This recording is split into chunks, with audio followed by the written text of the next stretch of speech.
পড়ে থাকি বা দেখে থাকি, এটি বাংলাদেশের সাম্প্রতিক সময়ে 2 বছরের মধ্যে জনমনে আস্থা ফিরিয়ে পেয়েছে এই প্রতিষ্ঠানটি।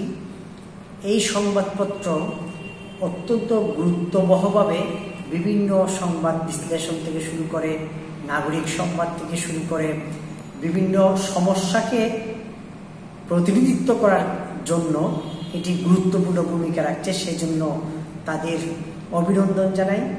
আমরা আশা করব এই বাংলাদেশ মেইল বাংলাদেশকে সত্যিকারের সংবাদ পরিবেশনে, বা আমরা সচরাচর যেটা বলি বস্তুনিষ্ঠ সংবাদ পরিবেশন, বহুল কাঙ্ক্ষিত সেই বস্তুনিষ্ঠ সংবাদ পরিবেশন আজকের সমাজে একটি চ্যালেঞ্জিং বিষয়।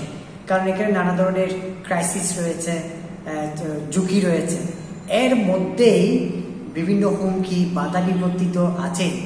সুতরাং বাংলাদেশ মেইল আমরা আশা করব সাহসের সহিত তাদের যে সততা এবং সাহসকে সাথে নিয়ে বাংলাদেশ মেইল এগিয়ে যাবে উত্তরোত্তর, এবং তাদের সাফল্য আমি কামনা করি।